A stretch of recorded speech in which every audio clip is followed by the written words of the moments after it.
What did we get right about the Green Bay Packers 2022 NFL Draft? And what did we get wrong? We dive into all of it on today's show. You are Locked On Packers, your daily Green Bay Packers podcast.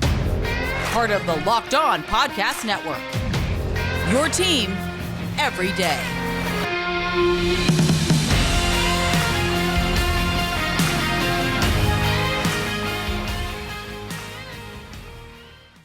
You are Locked On Packers, part of the Locked On Podcast Network, your team every day. I'm Peter Bukowski, and I cover the Packers for The Leap, a newsletter I would love for you to subscribe to. You can follow me on Twitter, Peter_Bukowski. You can follow the podcast on Twitter at Locked On Packers. Like us on Facebook, subscribe to the podcast, iTunes, Spotify, Google Podcasts, wherever you find podcasts. You will find Locked On Packers, the number one Packers podcast on the internet, and the show for fans who know what happened. They want to know why and how. Today on the show, we're going to talk about winners and losers, aka us. What we got right, what we got wrong. Today's episode brought to you by our friends at Blue Nile. Looking for the perfect Mother's Day gift? How about fine jewelry from Blue Nile? Locked On Packers listeners get $50 off a purchase of $500 or more. And thanks for making Locked On Packers your first listen every day. We hope you like starting your day with us as much as we like starting our day with you. Let's start with what we got wrong about this draft and how the Packers would approach it. The first thing that stands out is the first pick the Packers made. They took an off-ball linebacker. Now, I'm not going to rehash my feelings about that. They're well documented. You can go back and listen to the show that we did right after the draft. You can go back and read my tweets about it. And I wasn't a fan of it. That's not the point. I didn't think they would do this. And the reason I didn't think they would do this is because they don't. They don't. It had been almost as long since the Packers had taken a linebacker in the first round, a stack off-ball linebacker, as it had a first-round receiver. A.J. Hawk was the guy. And we're talking about 15 plus years ago. So this is not something that Green Bay generally prioritizes. In fact, they don't even prioritize it first two rounds in most cases, at least receiver. They're taken in the second round, even high second round. Jordy Nelson was a high second round pick. Christian Watson, about as high a second round pick as you can get.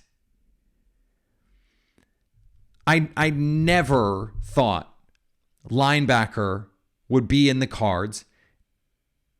In full stop, in general, but even less so after the signing of Devondre Campbell. And I the most generous reading of it that I can give to Green Bay is clearly they want to play less dime.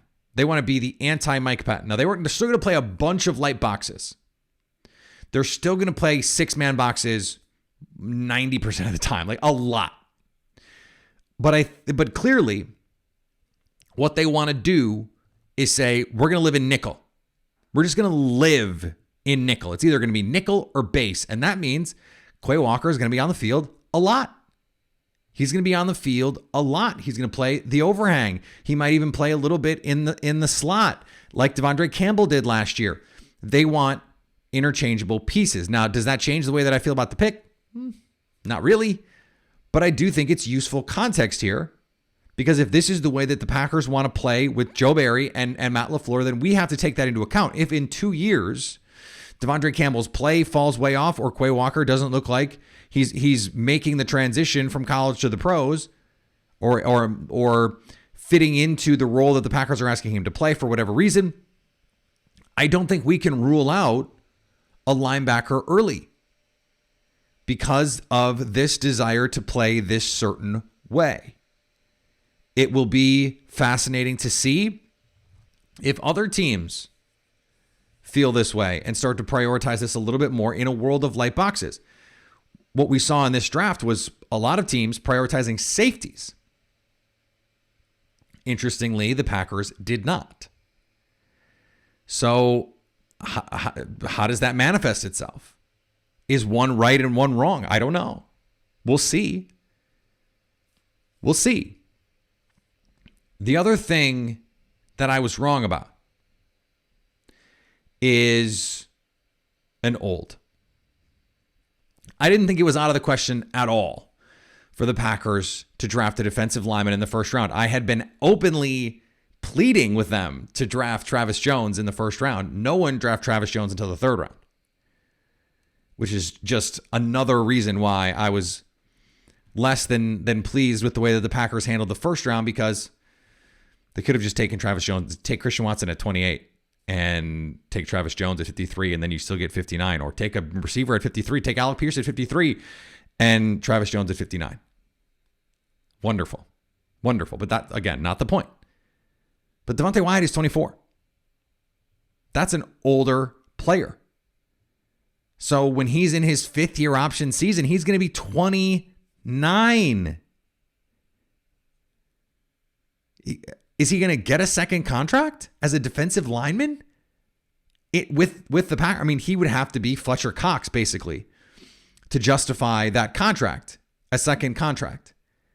Because at that age, like Kenny Clark is only a few months younger. He's in the midst of a monster contract, and he will be younger at the end of his second contract, or about the same age as Devontae Wyatt at the end of his first contract. That's wild.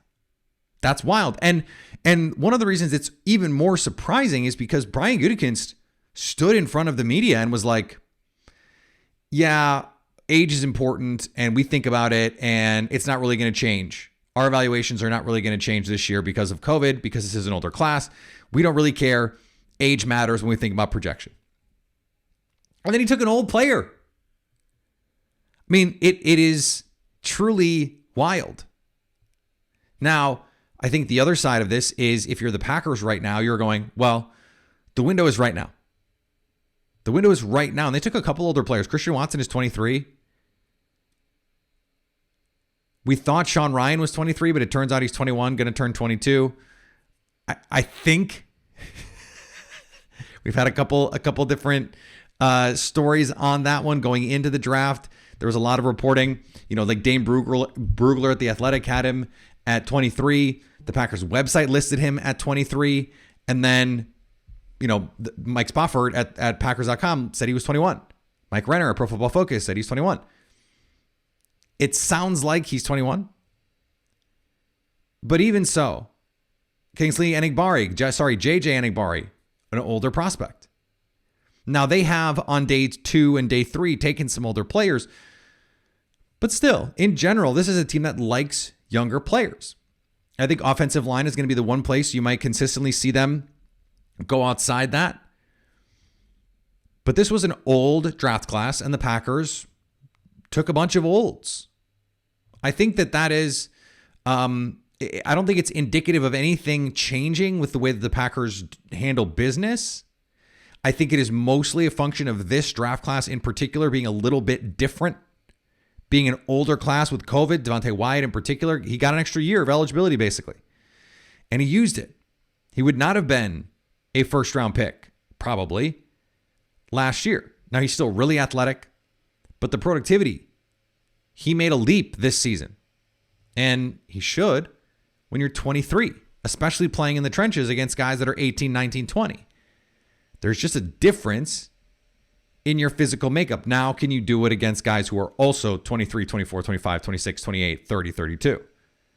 Against grown-ass men, how do you hold up? That's a question that he's going to have to answer. Today's episode is brought to you by our friends at Blue Nile.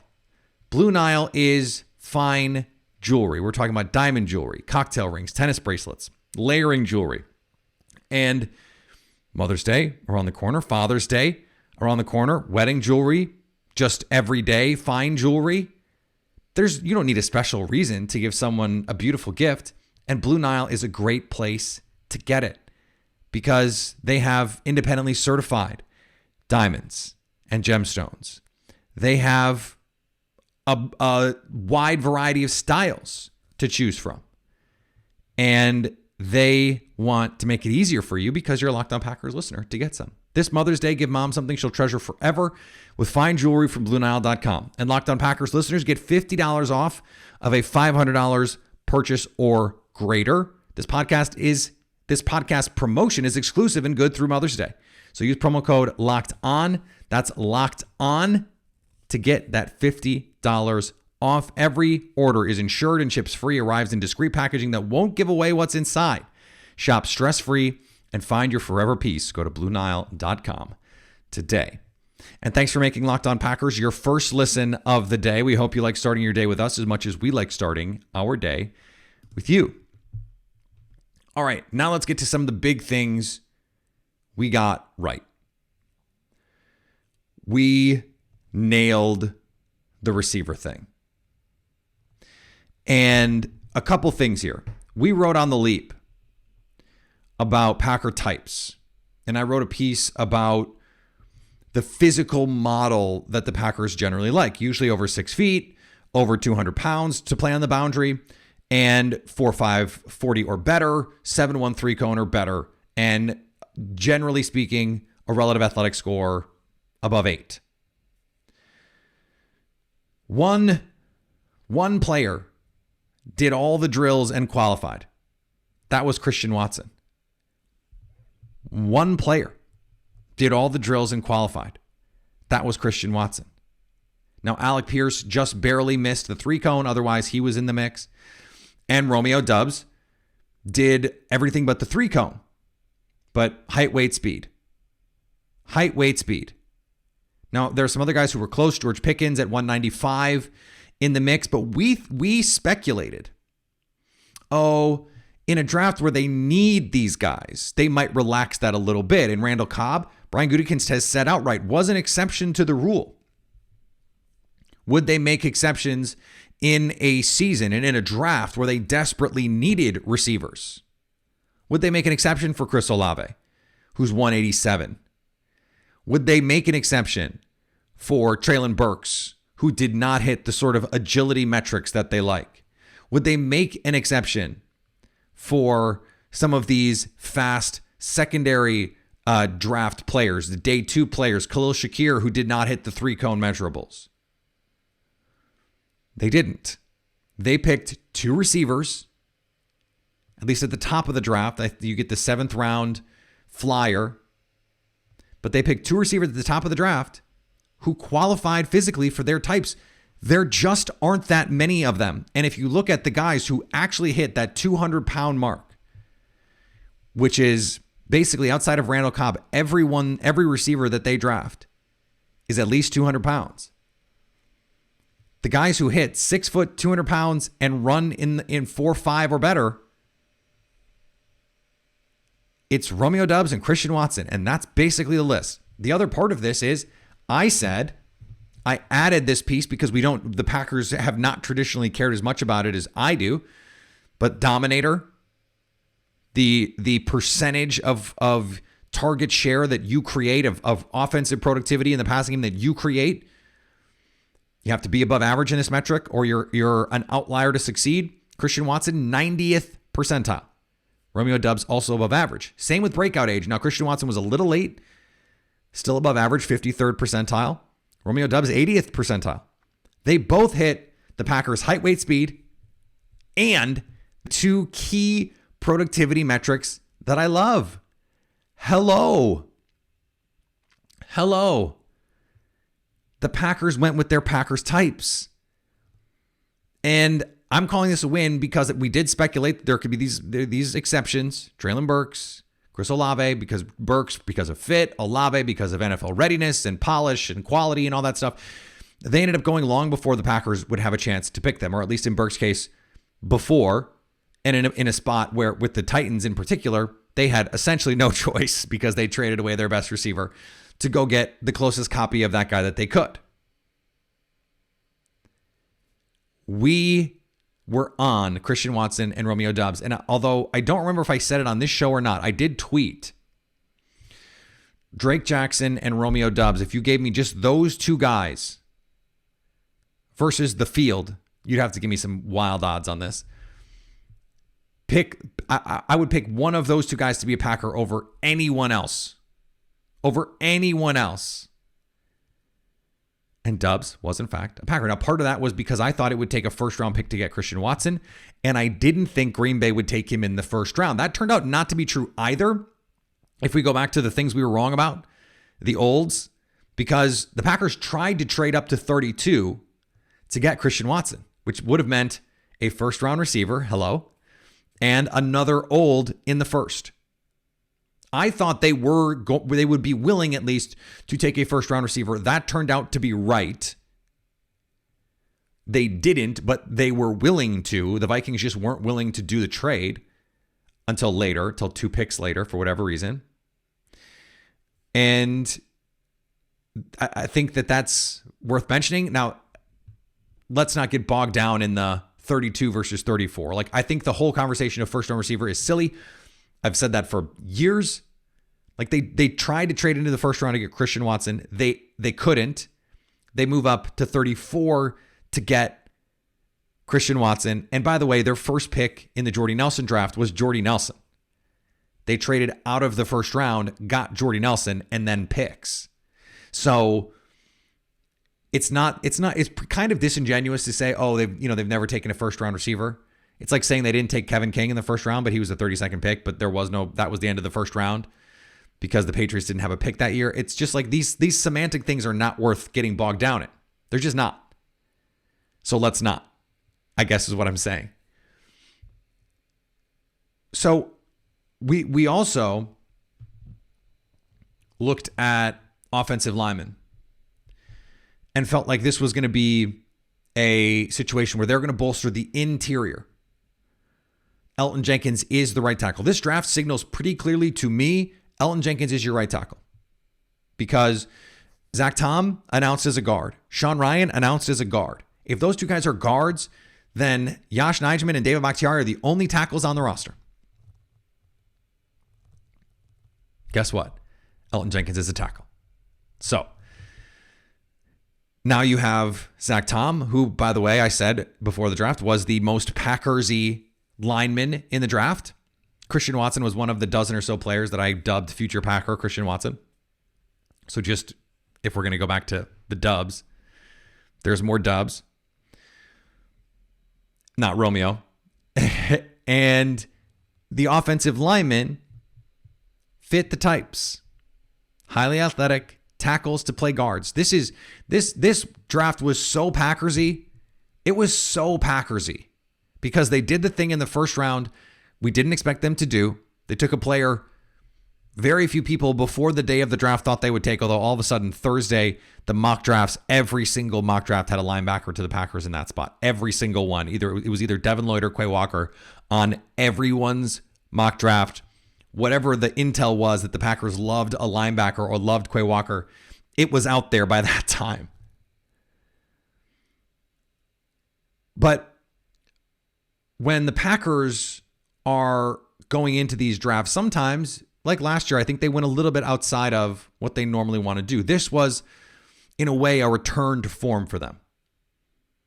The wonky curveball first-round pick, I would say to an extent, a wonky curveball second first-round pick. But then, second-round receiver, right in their wheelhouse, who's an uber athlete, an athletic Pac-12 anything, offensive tackle in this case, to play guard. Then you get this receiver that is perfect for the Packers. Perfect for the Packers. Perfect fit, Romeo Doubs, and a perfect complement to Christian Watson. We said, what did we say about the receivers? Early, middle, late.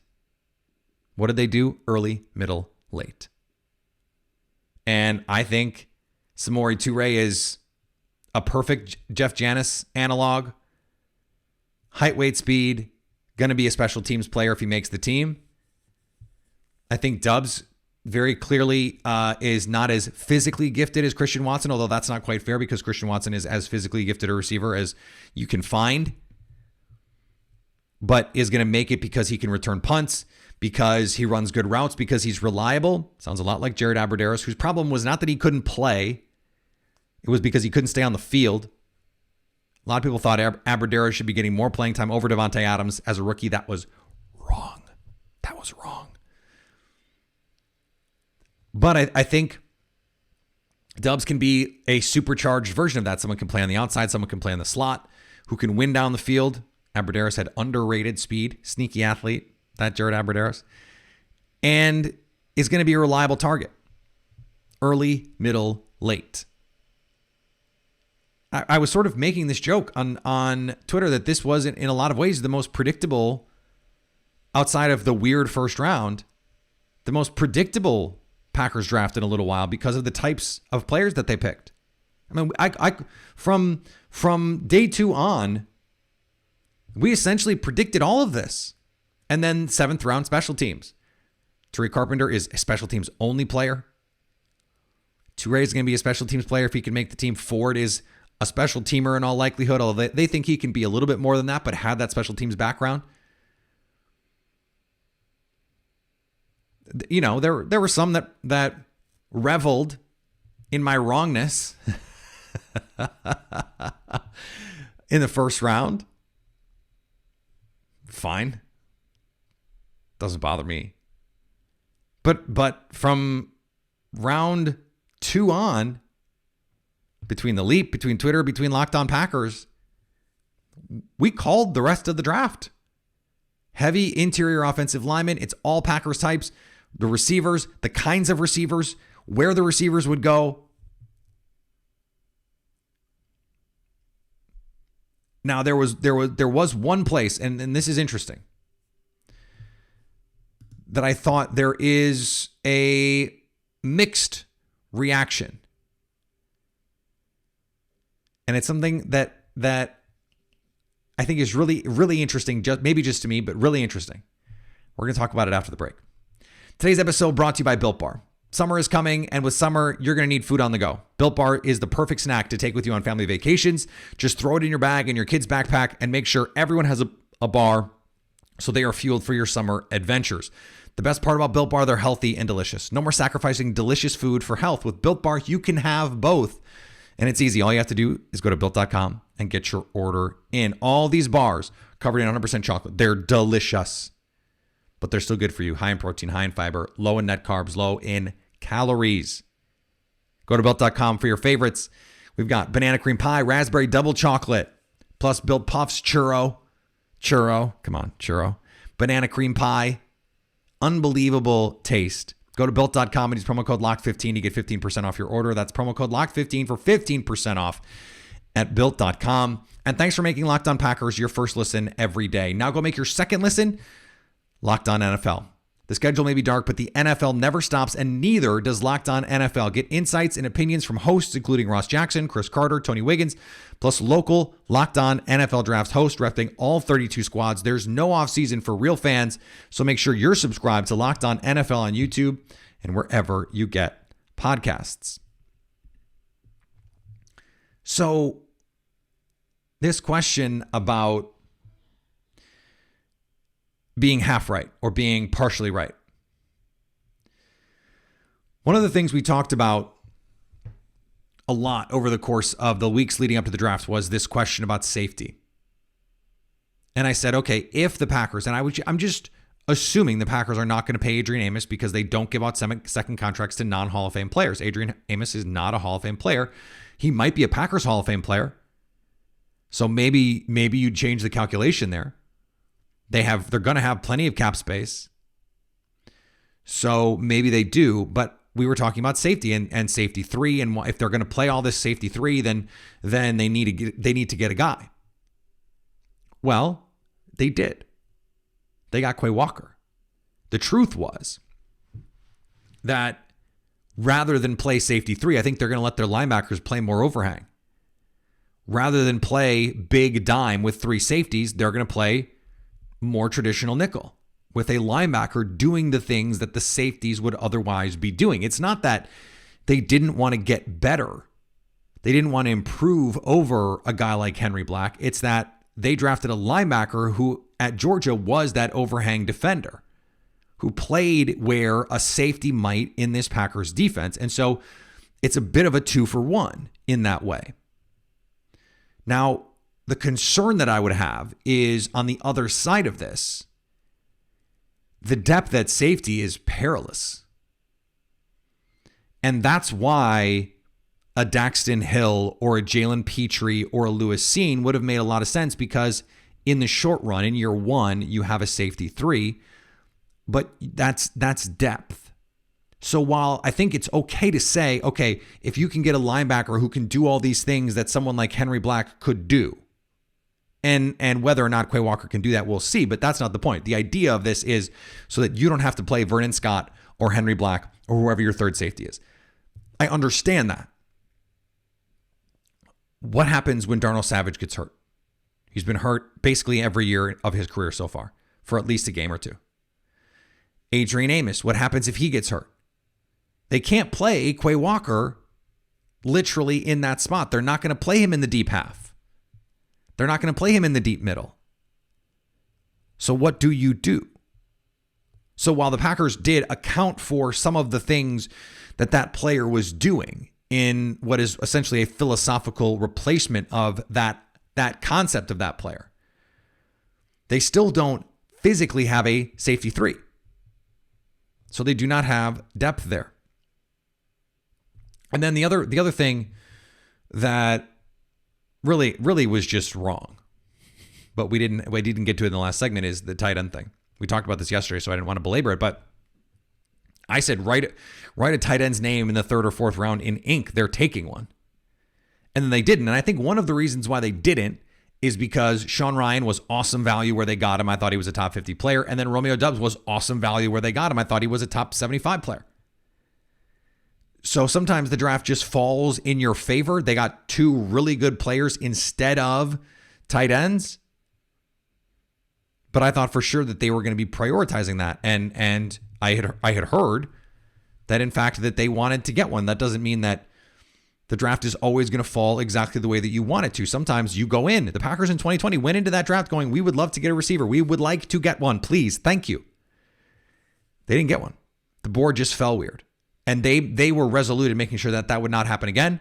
By the way, we said that on this show, that Brian Gutekunst was not going to wait around and get Brandon Ayuk again. And even if it meant overpaying a bit, which they did, they were going to get that guy. But the guy they got was the only player in the draft at the position to meet every single one of the kinds of things that they normally care about. So we should have seen it coming even more than we did. What I didn't see coming was that he wouldn't be a first-round player. And they would trade up in the 2nd to get him. That's the part that I think is the most surprising part of this. That was not a right or wrong, because he ended up going borderline first, right where everyone said he was going to go, between 25 and 35. That was the range where everyone had him. I thought, okay, there could be a trade back. We did bring that up as a possibility, a trade back for a Christian Watson. They ended up trading up, and they presumably got 3 guys that they had first-round grades on. So that's good. Getting good players turns out, good. All right, we're going to be back this week. More interviews to come. Packers have a rookie camp starting this weekend, just a couple days to get in, get acclimated to what's going on, get up to speed with some of the playbooks. And then there's mandatory minicamp coming up in June. So we will get a first look at these guys. The locker rooms will be open starting on Friday. So we'll get a first look at these players and see what they have. Let's not overreact to anything we see or hear, but we will actually talk later in the week about expectations, about setting reasonable expectations, and trying to figure out what makes sense for these guys in year one. We're going to have Jason Hirschhorn on the show soon from The Leap. We will have Tyler Brook on the show coming up soon from SB Nation, Acme Packing Company. And working on a couple other fun things to get us through the off season. Follow me on Twitter, Peter_Bukowski. Follow the podcast on Twitter, Locked On Packers. Like us on Facebook. Subscribe to the podcast, iTunes, Spotify, Google Podcasts, wherever you find podcasts, you will find Locked On Packers. And anytime you want to hit us up on the Locked On Packers fan hotline, you can do that, 920-341-3775, to stay Locked On Packers.